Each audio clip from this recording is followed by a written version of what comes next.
नमस्कार दोस्तों, मेरा नाम है आदित्य पांडे और आप सभी का स्वागत है सफलता की ओर यूट्यूब चैनल में। आज से हम एक नया सब्जेक्ट पढ़ने जा रहे हैं साइंस का, और साइंस में भी बायोलॉजी। तो मैं आपको आज से बायोलॉजी पढ़ाऊंगा। तो सबसे पहले हम बायोलॉजी में देखेंगे कि बायोलॉजी का मतलब क्या होता है। बायो का मतलब होता है लाइफ और लॉजी का मतलब होता है स्टडी, स्टडी ऑफ लाइफ, जीवन का अध्ययन, जीव या जीवन का अध्ययन बायोलॉजी कहलाती है। तो ये तो था बेसिक टर्म। अब हम आज पढ़ेंगे सेल बायोलॉजी। तो सबसे पहले है सेल। सेल एक लैटिन वर्ड है जिसका मतलब है लिटिल रूम, यानी छोटा रूम। सेल बायोलॉजी एक बहुत ही इंपॉर्टेंट चैप्टर है कॉम्पिटिटिव एग्जाम के पॉइंट ऑफ व्यू से। तो इसको अच्छे से समझेंगे, अच्छे से पढ़ेंगे। तो हम सबसे पहले देखते हैं डेफिनेशन ऑफ सेल। सेल की डेफिनेशन है cell is the fundamental, basic, structural and functional unit of life. अब इसका मतलब क्या है? Cell is the fundamental, basic, structural. Structural का मतलब क्या है? Structural unit. जैसे कि आपने देखा होगा कोई बिल्डिंग बनती है तो उसका जो स्ट्रक्चरल यूनिट होता है वो क्या होती है? ईंट। ईंट से ही पूरी बिल्डिंग बनती है। तो हमारी बॉडी भी क्या है? एक बिल्डिंग की तरह है। और उसका जो यूनिट है, स्ट्रक्चरल यूनिट है जिससे बॉडी बनी है, वो है सेल। बहुत सारे सेल्स से मिलके ही हमारी बॉडी से जो हमारा ऑर्गेनिज्म का सिस्टम है वो बना हुआ है। And functional. फंक्शनल का मतलब क्या है? जो भी हमारी बॉडी में फंक्शंस होते हैं सेल उसको परफॉर्म करता है। फंक्शंस किस प्रकार के? जैसे हम मूवमेंट करते हैं, चलते हैं, ठीक है। दूसरा, जैसे हमने भोजन किया तो उसकी जो ब्रेकडाउन होगा भोजन का, एनर्जी जो मिलेगी वो भी सेल के अंदर होगा। कोई पैथोजन आ गया, पैथोजन मतलब कोई बाहरी सब्सटेंस, कोई पॉइजन आ गया, कोई जहर आ गया हमारी बॉडी के अंदर, जैसे अभी वायरस चल रहा है, कोरोना वायरस वगैरह, तो हमारी सेल में आया तो सेल उसको बाहर निकालने की कोशिश करती है। तो ये पूरी डेफिनेशन है कि cell is the fundamental, basic, structural and functional unit of life. मतलब स्ट्रक्चरल यूनिट भी है और फंक्शनल यूनिट है लाइफ की। जो अगला हमारा पॉइंट है, anything less than a complete structure of a cell does not ensure independent living. अगर कोई भी स्ट्रक्चर सेल से छोटा है तो वो इंडिपेंडेंट लिविंग को सपोर्ट नहीं करता है। अब आप कहेंगे कि एटम, हमें केमिस्ट्री में पढ़ाया जाता है कि एटम सबसे छोटा है, बायो वाले पढ़ा रहे हैं कि सेल सबसे छोटा है। तो जब हम सेल की बात करते हैं तो लिविंग थिंग्स की बात करते हैं। तो लिविंग थिंग्स में सेल सबसे छोटी यूनिट है। अब सेल के डिस्कवरर कौन है? किसने सेल को डिस्क्राइब किया? तो सेल के डिस्कवरर हैं रॉबर्ट हुक। इन्होंने क्या किया, जैसे प्लांट होता है ना, तो उसका ब्राउन पार्ट जो होता है उसको बोलते हैं बार्क। तो बार्क सेल के अंदर से एक छोटा सा टुकड़ा निकाला, कॉर्क बोलते हैं, और उसको सिंपल माइक्रोस्कोप के अंडर एग्जामिन किया, देखा। तो वहाँ से उन्होंने सेल को देखा। उनको कुछ इस तरह का स्ट्रक्चर दिखा सेल का। सेल है, न्यूक्लियस दिखा, ये जो बीच बीच में है ये न्यूक्लियस है। तो ऐसा स्ट्रक्चर उनको दिखा। दूसरे हैं लेवनहुक ने क्या किया कि जो लिविंग सेल है उसको माइक्रोस्कोप के अंदर देखा था। तो ये दो साइंटिस्ट के नाम बहुत इंपॉर्टेंट हैं। डिस्कवरर थे रॉबर्ट हुक और discoverer of living cell Anton von Leeuwenhoek. अब हम देखते हैं सेल थ्योरी। कुछ साइंटिस्ट ने सेल के रिगार्डिंग कुछ थ्योरीज दी थी, उन्हें हम सेल थ्योरी कहते हैं। तो इसमें साइंटिस्ट थे, दो थे, Matthias Schleiden and Theodor and Schwann. ऐसे 3 साइंटिस्ट थे जिन्होंने सेल थ्योरी दी थी। उसका मॉडिफिकेशन, मतलब उसमें कुछ चेंजेस किए थे, वो थे रडल्फ विर्चो। तो पहले हम सेल थ्योरीज के बारे में पढ़ते हैं कि सेल क्या चीज़ है। तो 3 बेसिक पॉइंट्स हैं उसके सेल थ्योरी के। सेल कोशिकाएं जिसको बोलते हैं, तो उसके बारे में हम पढ़ रहे हैं। तो अब मैं जा रहा हूं बताने आपको cell theories. All living organisms are composed of cell and product of cell. सही बात है। जितने भी जीवित प्राणी हैं, लिविंग थिंग्स हैं, यानी छोटे से बैक्टीरिया, कीड़े मकोड़े से लेकर और ह्यूमन तक, इंसान तक, वो सभी सेल्स से बने हुए हैं या फिर सेल के प्रोडक्ट से बने हुए हैं। तो सेल के प्रोडक्ट कैसे? जैसे हमारी body cell building block structure है, बहुत सारे सेल को मिलाकर टिश्यू बनता है, बहुत सारे टिश्यूज़ को मिलाकर एक ऑर्गन बनता है। जैसे हमारा हार्ट हो गया, हृदय हो गया, किडनी हो गए, फेफड़े हो गए, लंग्स हो गए। तो ये क्या है? ऑर्गन है जो कि बहुत सारे टिश्यूज़ को मिला के बने हैं। अब इनका एक सिस्टम होता है जिसे कहते हैं ऑर्गन सिस्टम। ऑर्गन सिस्टम तो जैसे सर्कुलेटरी सिस्टम है, मतलब हमारे हृदय का क्या काम है? खून को पंप करना। तो ये हमारा सेल का काम है, ऑर्गन का काम है। अब बहुत सारे ऑर्गन मिल गए तो क्या बनेगा? ऑर्गेनिज्म। यानी जैसे कि हम हैं, कोई जीव बनेगा, जीव जंतु बनेंगे, मनुष्य हो गया, मनुष्य बनेगा, एनिमल्स कोई भी जानवर हो गए, वो बनेंगे। तो इसका यही मतलब है, all living organisms are composed of cell and product of cell. जितने भी लिविंग ऑर्गेनिज्म हैं, जितने भी जीवित प्राणी हैं, वो सभी सेल या सेल के प्रोडक्ट से, बहुत सारे सेल के प्रोडक्ट से मिलकर बने होते हैं। पहला पॉइंट क्लियर हो गया। दूसरा है, all cells have same chemical composition.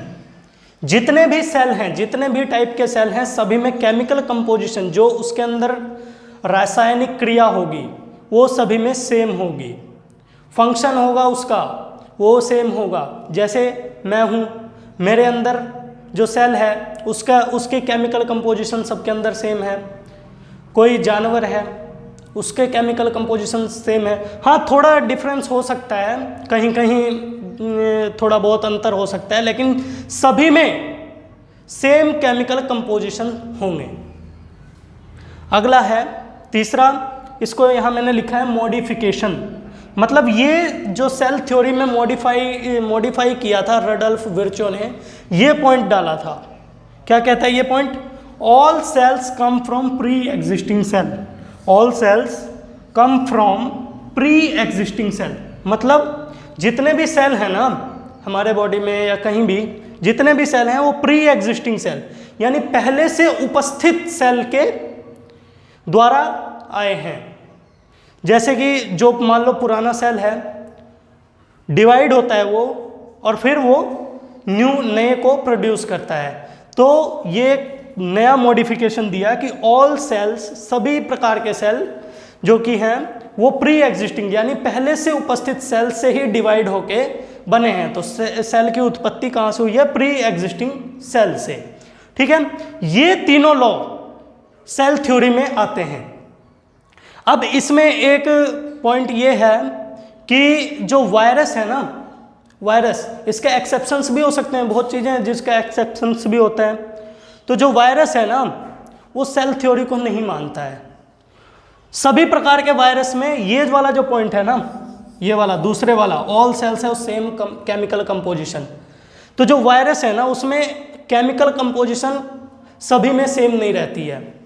किसी में कोई आरएनए वायरस होते हैं, जैसे प्लांट में होते हैं, कोई डीएनए वायरस होते हैं जो एनिमल्स वगैरह में भी होते हैं। तो ये सेल थ्योरी को एक एक्सेप्शन है, वो क्या है? वायरस। वायरस एक्सेप्शन है, ये सेल थ्योरी को नहीं मानता है। और भी चीज़ें हैं, वायरसोइड्स हैं, तो इसके बारे में ज़्यादा डिटेल में हमें जाने की ज़रूरत नहीं है। हम इतना ध्यान रखें कि जो सेल थ्योरी को नहीं मानता है वो वायरस है। अभी हम देखते हैं सम सेल्स ऑफ ह्यूमंस। ह्यूमंस के अंदर, मतलब मनुष्यों के अंदर कौन कौन से प्रकार की कोशिकाएं होती हैं, कौन कौन से प्रकार के सेल्स होते हैं, वो एक बार हम देख लेते हैं। जैसे पहला है ब्लड सेल्स। हमारे ब्लड के अंदर जो सेल्स होते हैं वो इस प्रकार से होते हैं। नर्व सेल, जो कि ब्रेन तक मैसेज पहुंचाते हैं, वो इस प्रकार से होते हैं। तीसरा है फैट सेल्स। तो ये कुछ सेल्स के एग्जाम्पल्स थे जो कि हमने देखे, blood cell, nerve cell, fat cell. अब हम एक चीज़ और डिस्कस करेंगे कि सेल के बेसिस पे ऑर्गेनिजम्स कितने टाइप के हैं।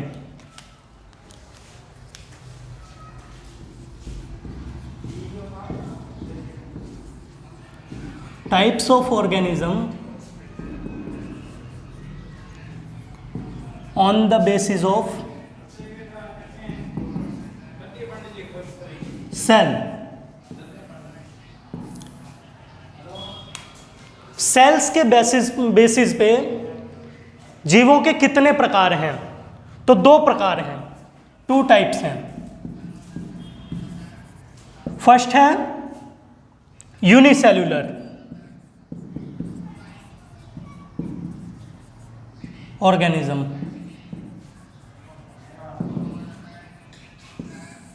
अब इसमें आप देख रहे हैं, इसको तो नाम से ही क्लियर हो जाएगा, यूनि यानी एक, यूनि यानी एक, सेलुलर सेल, ऑर्गेनिज्म यानी जीव। जिन ऑर्गेनिजम्स में, जिन जीवों में एक सेल होती है उसे यूनिसेलुलर कहते हैं। और ये जो एक सेल है ये सारे फंक्शंस करती है बॉडी के, चाहे किसी भी प्रकार के फूड को अंदर लेना, किसी भी प्रकार के जो वेस्ट है उसको बाहर निकालना, एक ही सेल काम करती है, उसे यूनिसेलुलर बोलते हैं। अब इसके एग्जाम्पल कौन से हो सकते हैं? तो हमने एक सुना होगा एमीबा, बहुत ही कॉमन एग्जाम्पल है एमीबा। जैसे कि इसका डायग्राम है ऐसे कुछ, इसमें एक सेल होती है एमीबा के अंदर। अब ये क्या होगा एमीबा, ये 2 भागों में डिवाइड हो जाएगा और ये 2 अलग अलग बन जाएंगे इस प्रकार से।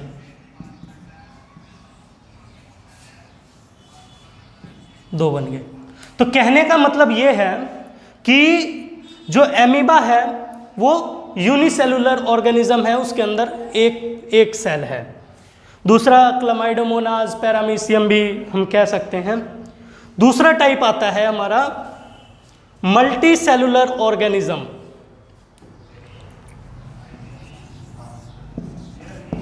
Multi cellular organism. अब इसमें क्या है, मल्टी मतलब बहुत सारे, जिसके अंदर बहुत सारे सेल्स हों, बहुत सारी कोशिकाएं हों, वो ऑर्गेनिज्म। तो ऐसे कौन से हैं जिसके अंदर बहुत सारी कोशिकाएं हैं? जैसे आप देख रहे हैं कि ह्यूमंस हो गए, इसके अंदर बहुत सारे सेल्स होते हैं। एनिमल्स हो गए,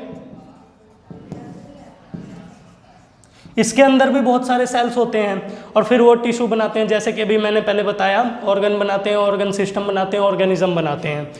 तो इसमें क्या है कि जो एक सेल है ना, जो बहुत सारे सेल हैं अलग अलग फंक्शन करते हैं। एक सेल कोई और फंक्शन करेगा, दूसरा कोई और फंक्शन करेगा, अलग अलग प्रकार के, कोई एनर्जी एटीपी बनाएगा, कोई जो डैमेज सेल है उसको खाएगा। तो अलग अलग प्रकार के सेल हैं। तो सेल के बेसिस पे ऑर्गेनिज्म, जीवों के 2 प्रकार हैं। पहला यूनिसेलुलर, जिसमें एक सेल हो, एग्जाम्पल हमने देखा है अमीबा का, क्लामाइडोमोनास का, पैरामीशियम का। दूसरा है मल्टी सेलुलर, बहुत सारे सेल्स होते हैं इसके अंदर, जैसे कि ह्यूमंस हो गए, एनिमल्स हो गए। तो ये एक इम्पोर्टेंट टॉपिक है, इसको हमको एक बार देख लेना है। अब अगला है प्रोकैरियोटिक एंड यूकैरियोटिक सेल्स। अगला है prokaryotic cell and eukaryotic cell. तो इसके नाम से ही हम इसका डिफरेंस क्रिएट करके देखते हैं। प्रोकैरियोटिक सेल, प्रो मतलब प्रिमिटिव यानी पुराना, बहुत पुराना, कैरियोटिक यानी न्यूक्लियस, सेल कोशिकाएं, जिस सेल में पुराना न्यूक्लियस हो, बहुत पुराना न्यूक्लियस हो, प्रिमिटिव न्यूक्लियस हो, उसको प्रोकैरियोटिक सेल कहते हैं।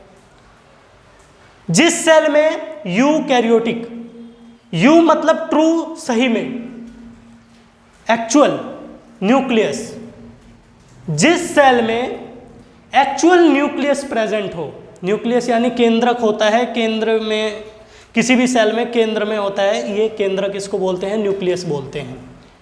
तो जिसमें एक्चुअल न्यूक्लियस प्रेजेंट होता है उसे यूकैरियोटिक सेल बोलते हैं। तो इतना क्लियर हो गया नाम से, प्रोकैरियोटिक यानी प्रिमिटिव न्यूक्लियस और यूकैरियोटिक यानी ट्रू न्यूक्लियस। अब इसके स्ट्रक्चर को देखते हैं। तो जो प्रोकैरियोटिक का स्ट्रक्चर है ना वो बिल्कुल सिंपल है। सबसे पहले इसकी सेल वॉल होगी, उसके बाद सेल वॉल बैक्टीरियाज में पेप्टाइडोग्लाइकन होता है उससे बनी होती है। उसके बाद प्लाज्मा मेम्ब्रेन, ये प्लाज्मा मेम्ब्रेन जो है हम आगे भी डिस्कस करेंगे इसका, ये सेमी परमिएबल मेम्ब्रेन होती है, मतलब एक तरह से सिक्योरिटी गार्ड की तरह, मतलब किसको अंदर आने देना है, किसको रोकना है, किसको बाहर भेजना है और किसको अंदर नहीं आने देना है, ये सब ये डिसाइड करती है प्लाज्मा मेम्ब्रेन।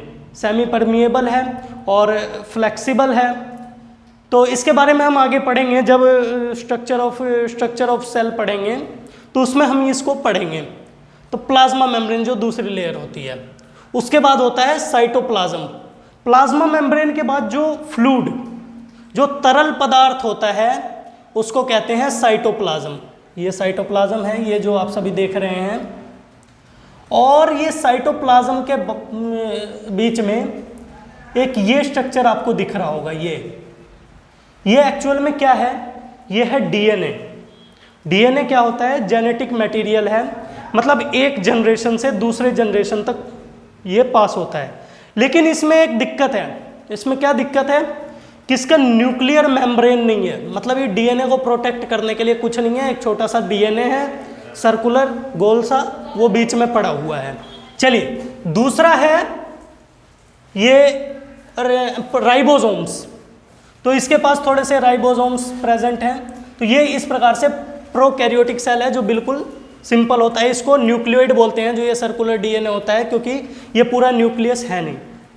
अगला यूकैरियोटिक सेल का स्ट्रक्चर देखते हैं।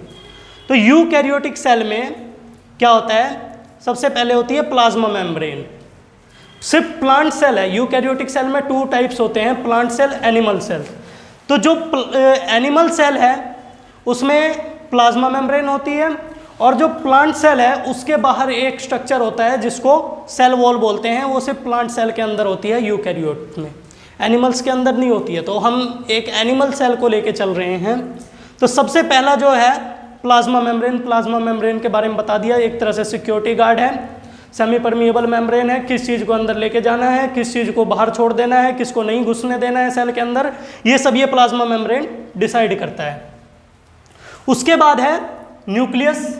न्यूक्लियस ये कंप्लीट है, न्यूक्लियर मेम्ब्रेन है इसके अंदर, ये न्यूक्लियर मेम्ब्रेन है, ये जो बाहर वाली डबल लेयर की देख रहे हैं आप, ये न्यूक्लियर मेम्ब्रेन है। अब ये भी डिसाइड करेगी कि न्यूक्लियस के अंदर क्या ले जाना है और न्यूक्लियस के अंदर से बाहर क्या करना है। न्यूक्लियर मेम्ब्रेन, और इसके अंदर क्रोमोसोम्स प्रेजेंट होते हैं। क्रोमोसोम्स डीएनए और प्रोटीन से मिलके बने होते हैं, जो कि जेनेटिक मटेरियल होता है, एक जनरेशन से दूसरे जनरेशन तक जाता है, मतलब एक पीढ़ी से दूसरे पीढ़ी तक क्या जाता है, वो क्रोमोसोम्स जाते हैं। तो ये हमने न्यूक्लियस के बारे में डिस्कशन किया। उसके बाद जैसे ही प्लाज्मा मेम्ब्रेन के अंदर जाते हैं, ये साइटोप्लाज्म भरा हुआ है, फ्लूइड फील्ड है, और साइटोप्लाज्म के अंदर ऑर्गेनेलीज प्रेजेंट होती हैं, जो कि इसमें नहीं मिलेंगी, इसमें कंपार्टमेंट नहीं मिलेगा। कंपार्टमेंट्स में क्या होगा, जैसे पहला कंपार्टमेंट है माइटोकॉन्ड्रिया, ये देख रहे हैं आप, ये स्ट्रक्चर बना हुआ है, ये माइटोकॉन्ड्रिया बोलते हैं, पावर हाउस है ये सेल का। आगे हम इसके बारे में डिस्कशन करेंगे, अभी ऐसे ऐसे देख लीजिए आप। माइटोकॉन्ड्रिया, गोल्जी एपरेटस, ये 3 जो ये स्ट्रक्चर दिख रहा है ये गोल्जी एपरेटस है। ये लाइसोसोम्स हैं, सुसाइडल बैग बोलते हैं इसको। क्यों बोलते हैं आगे देखेंगे। न्यूक्लियर मेम्ब्रेन हमने देख लिया, माइटोकॉन्ड्रिया देख लिया, plasma membrane, nucleus, Golgi apparatus. ये देख रहे हैं, ये एंडोप्लाज्मिक रेटिकुलम है, और इसके ऊपर ये राइबोसोम्स प्रेजेंट हैं, इसीलिए इसको रफ एंडोप्लाज्मिक रेटिकुलम बोलते हैं। दूसरा है स्मूथ एंडोप्लाज्मिक रेटिकुलम। तो इसके भी डिफरेंट फंक्शंस हैं जो कि हम देखेंगे।